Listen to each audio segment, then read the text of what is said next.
119 സങ്കീർത്തനത്തിൻ്റെ 126 വാക്യത്തെ ആധാരമാക്കിയാണ് ഇന്ന് സന്ദേശം പറയാൻ പോകുന്നത്. നിങ്ങൾക്ക് വളരെ പരിചിതമായ വാക്യത്തിൽ നിന്നുകൊണ്ടാണ് പരിശുദ്ധാത്മാവ് സംസാരിക്കാൻ പോകുന്നത്. 119 സങ്കീർത്തനം 126 വാക്യം. യഹോവേ, ഇത് നിനക്ക് പ്രവർത്തിപ്പാനുള്ള സമയമാകുന്നു. യഹോവേ, ഇത് നിനക്ക് പ്രവർത്തിപ്പാനുള്ള സമയമാകുന്നു. പ്രവർത്തിക്കാനുള്ള സമയമാകുന്നു. യോഹന്നാന്റെ സുവിശേഷത്തിലെ ഒരു വാക്യം കൂടെ നമ്മൾ ചേർത്ത് വായിച്ചുകൊണ്ട് ധ്യാനം തുടങ്ങാം. 2-ാം അധ്യായത്തിൻ്റെ 3-ാമത്തെയും 4-ാമത്തെയും വാക്യം. യേശു അവളോട്, സ്ത്രീയെ, എനിക്കും നിനക്കും തമ്മിൽ എന്ത്? എൻ്റെ നാഴിക ഇതുവരെ വന്നിട്ടില്ല എന്ന് പറഞ്ഞു. മതി. നിങ്ങളിനി എന്നെ ശ്രദ്ധിച്ചാൽ ഈ സന്ദേശം അല്പനേരം നിങ്ങളുമായിട്ട് പങ്കുവെക്കുവാൻ ഞാൻ കർത്താവിൻ്റെ കൃപയിൽ ശരണപ്പെടുക. നമ്മുടെ വാഴ്ത്തപ്പെട്ട കർത്താവ് ഈ ഭൂമിയിലായിരുന്നപ്പോൾ യേശുക്രിസ്തു കാനായിലെ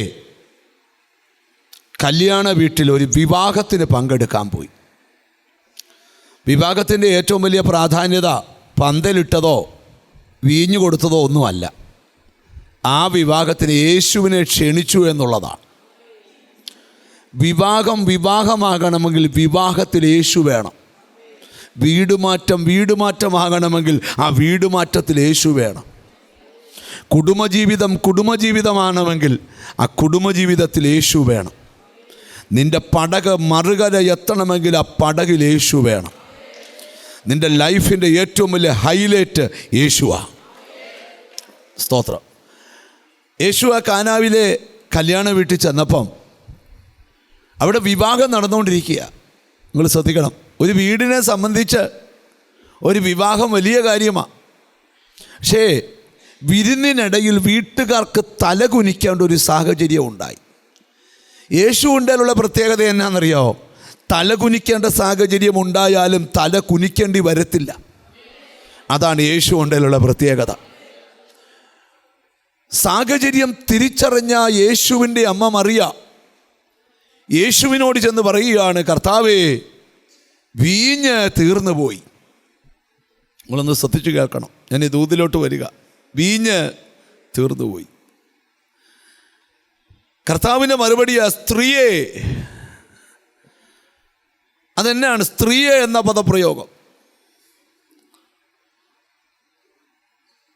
നിങ്ങൾ ശ്രദ്ധിച്ചു കേൾക്കണം. സ്ത്രീയെ, എൻ്റെ സമയം ഇതുവരെ ആയിട്ടില്ല. നിങ്ങൾ ശ്രദ്ധിക്കണം. എന്തായിരിക്കാം യേശു സ്ത്രീ എന്ന് വിളിച്ചത്? എനിക്ക് മനസ്സിലാകുന്ന ഒരു ബോധ്യം പറയാം. ഉൽപ്പത്തിയിലൊരു പ്രവചനമുണ്ട്. സ്ത്രീയുടെ സന്തതി സർപ്പത്തിൻ്റെ തല തകർക്കും. കാനായിലെ കല്യാണ വീട്ടിലാണ് ആദ്യത്തെ മഹത്വം വെളിപ്പെടുത്തിയതെന്ന് ബൈബിൾ പറയുക. അങ്ങനെങ്കിൽ നാടും ദേശവും എല്ലാം കാങ്ക പറയുക, ദേ ആ സ്ത്രീയുടെ സന്തതിയാ ഞാൻ. ഉൽപ്പത്തിയിലെ പ്രവചനത്തിൻ്റെ നിവർത്തിപദം ഇവിടുന്ന് തുടങ്ങുക. ക്രൂശി കിടന്നുകൊണ്ട് ഇതുപോലെ വിളിച്ചു, സ്ത്രീയെ, ഇതാ നിൻ്റെ മകനെന്ന് പറഞ്ഞു. അതിൻ്റെ കാരണം എന്താ? സ്ത്രീയുടെ സന്തതി സർപ്പത്തിൻ്റെ തല തകർക്കുന്ന ഉൽപ്പത്തിയിലെ ദൂത് കാൽവറിയിൽ നിറവേറാൻ പോകുവാന്ന് ഒരിക്കൽ കൂടെ യേശു വെളിപ്പെടുത്തുക. യേശുവിൻ്റെ അമ്മ മറിയ ഈ കാര്യം യേശുവിനോട് പറയാൻ കാരണം എന്താ? ജനനം കൊണ്ടും പ്രവൃത്തികൾ കൊണ്ടും ഇവക്ക് മാത്രം അറിയാം, എന്നിൽ നിന്ന് പുറത്തുവന്നവൻ ഒരു സാധാരണ മനുഷ്യനല്ല. അതുകൊണ്ടാണ് യേശുവിനോട് ആ കാര്യം പറഞ്ഞ്. കർത്താവ് പറയുക, എൻ്റെ സമയം ഇതുവരെ വന്നിട്ടില്ല. ഇനി സങ്കീർത്തനത്തിലെ വാക്യമാണ് വായിച്ചത്. സങ്കീർത്തനക്കാരൻ പറയുക, യഹോവേ, ഇത് നിനക്ക് പ്രവർത്തിക്കാനുള്ള സമയമാണ്. ഒരു കാലത്ത് സമയമായില്ലെന്ന് നീ പറഞ്ഞ വിഷയം ദൈവം പറയുക, ഇപ്പം പ്രവർത്തിക്കാനുള്ള സമയമായി. 2024 തല കുനിക്കുന്ന വർഷമല്ല, ദൈവം നിനക്ക് വേണ്ടി പ്രവർത്തിക്കുന്ന സമയമാണ്. യേശുക്രിസ്തു ശിഷ്യന്മാരെ വള്ളത്തെ കയറ്റി വിട്ടു. 3 യാമങ്ങൾ പടക് അവരെ ഒലയ്ക്കാവുന്നത്ര ഒലച്ചു. കർത്താവ് പറയാം, 3 യാമം കാറ്റിനടിക്കാം, രാത്രിക്ക് രാത്രിയായി വെളിപ്പെടാം, ഇരുട്ടിന് ഇരുട്ടിൻ്റെ ഭീതി വെളിപ്പെടുത്താം. പക്ഷെ 4-ാം യാമം കാറ്റ് ശാന്തമായിക്കോണം. ഇതെൻ്റെ പ്രവൃത്തിയുടെ യാമമാണ്. ഞാൻ ആരോടൊക്കെയോ ദൈവത്തിൻ്റെ ദൂത് പറയുക, അക്കരെ എത്താൻ കൊതിച്ച നിന്നെ എത്തിക്കത്തില്ലെന്ന് പറയുന്ന 3 യാമങ്ങൾ നിന്റെ ലൈഫിലുണ്ടെങ്കിൽ, ദൈവത്തിന് മാത്രം പ്രവർത്തിക്കുന്ന ഒരു 4-ാം യാമം മനസ്സുകൊണ്ട് പറഞ്ഞേ, യഹോവേ, ഇത് നിനക്ക് പ്രവർത്തിക്കാനുള്ള സമയമാണ്. നിനക്ക് വിശ്വാസമുണ്ടോ? നിന്റെ വീടിനകത്ത് ദൈവത്തിന് പ്രവർത്തിക്കാനുള്ള സമയമാണ്. നിന്റെ കുഞ്ഞിൻ്റെ കാര്യത്തിൽ ദൈവത്തിന് പ്രവർത്തിക്കാനുള്ള സമയമാണ്.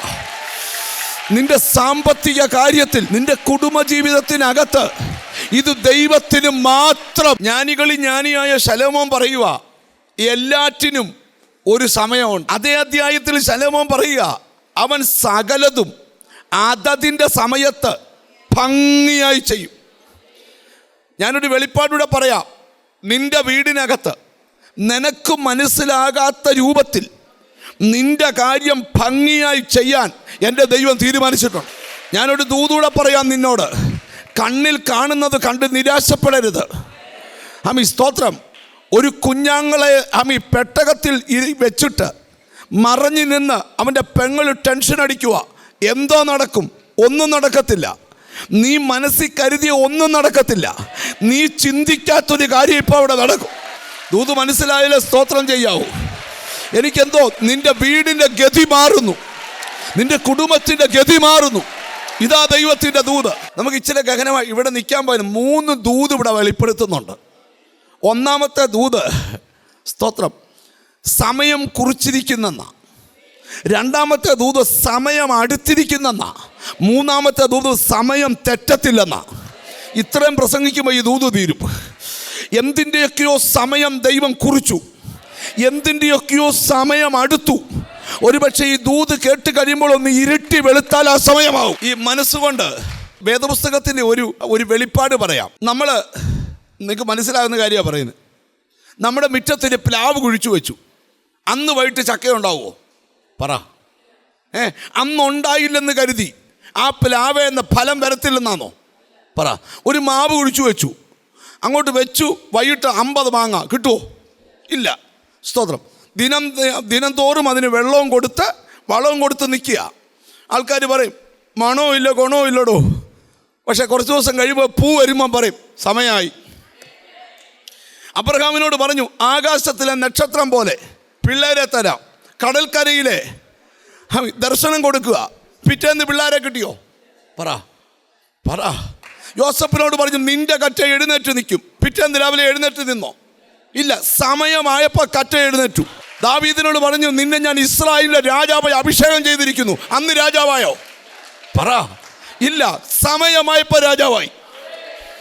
ശിമോനോട് പറയുക, നീ ഇനി മീനെ പിടിക്കുവല്ല മനുഷ്യനെ പിടിക്കുക. പിറ്റേന്ന് രാവിലെ എഴുന്നേറ്റ് 1000 പേരെ സ്നാനപ്പെടുത്തിയോ? പറ. സമയമായപ്പം ഒറ്റ പ്രസംഗത്തിൽ 3000 സ്നാനം.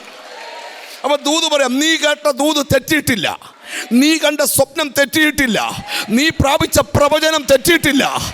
ദൈവത്തിൻ്റെ സമയമാകുമ്പോൾ നീ കണ്ട സ്വപ്നം, നീ കണ്ട ദർശനം ഇനിയും വലിയ താമസമില്ല. ഒന്ന് പറയാമോ?